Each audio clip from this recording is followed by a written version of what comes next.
Teduh hatiku. Renungan firman Tuhan pada saat ini yang ingin saya bagikan dari Galatia 5 ayat yang pertama.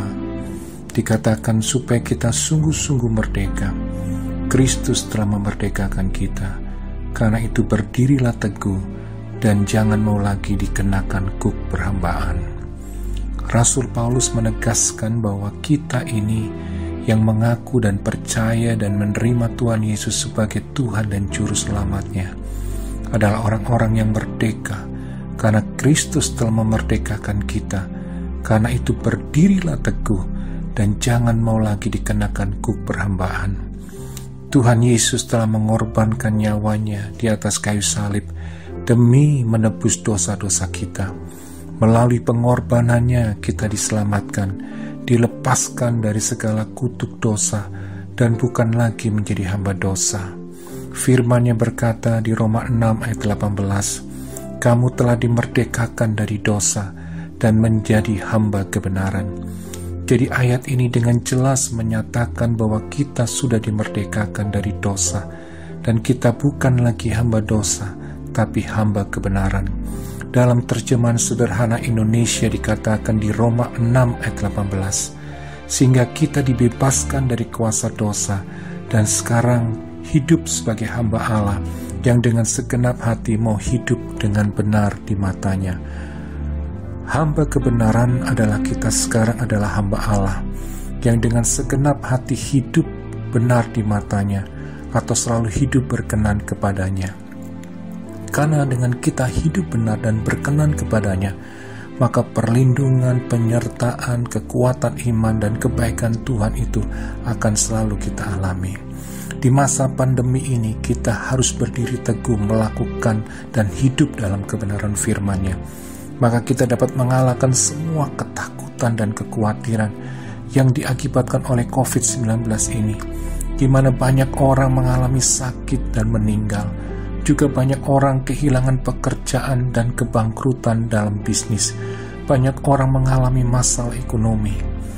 Tapi bagi orang yang hidup berkenan dan takut akan Tuhan ada jaminan, di mana Tuhan menjamin buat orang yang hidup berkenan dan takut kepadanya. Seperti yang dikatakan di Mazmur 37 ayat 23-24. Tuhan menetapkan langkah-langkah orang yang hidupnya berkenan kepadanya. Apabila ia jatuh, tidaklah sampai tergeletak, sebab Tuhan menopang tangannya. Masa-masa sulit ini bisa membuat kita jatuh sakit, kehilangan pekerjaan, kebangkrutan, dan kegagalan. Tapi Tuhan memberikan jaminan buat orang yang hidup berkenan kepadanya, bahwa Tuhan tidak akan membiarkan kita terhempas. Tuhan akan mengangkat kita dan memberikan kita kemenangan dengan menyembuhkan dan memulihkan keadaan kita. Juga Tuhan mengatakan lewat firman-Nya di Mazmur 34 ayat 9, takutlah akan Tuhan, orang-orang yang kudus, sebab tidak kekurangan orang yang takut akan Dia. Orang yang hidup takut akan Tuhan tidak akan kekurangan, dan Tuhan akan memenuhi semua kebutuhannya. Jadi jangan membuka celah bagi iblis untuk masuk menguasai hidup kita dan menggagalkan rencana dan janji Tuhan digenapi dalam hidup kita. Maka berhenti berkeluh kesah, hidup dalam kepahitan, kekecewaan, kebencian, amarah, iri hati, pertengkaran, percabulan, dan semua keinginan dosa. Hiduplah selalu berkenan kepada Tuhan, maka janji dan kebaikannya akan kita alami. Tetap kuat dan selalu setia kepada Tuhan Yesus. Tuhan Yesus memberkati kita semuanya. Amin.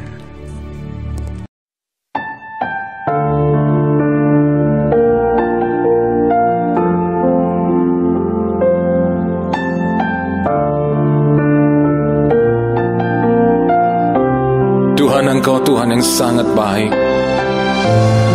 Tuhan yang selalu memperhatikan. Tuhan yang selalu ada buat setiap kita. Di tengah badai apapun, Tuhan selalu ada dan selalu memberikan kekuatan. Ku datang sujud di hadapan-Mu, rendahkan hatiku padamu. Ku bawa korban syukurku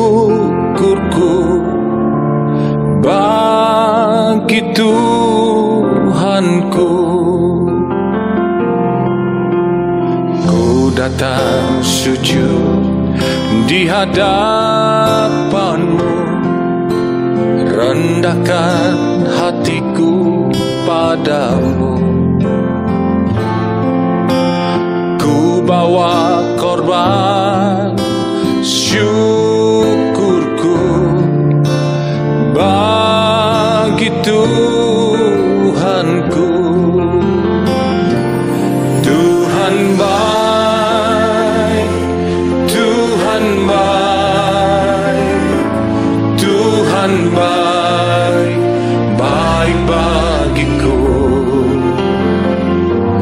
Tuhan baik, Tuhan baik, Tuhan baik, baik bagiku. Engkau Tuhan yang baik, sungguh baik dan sangat baik.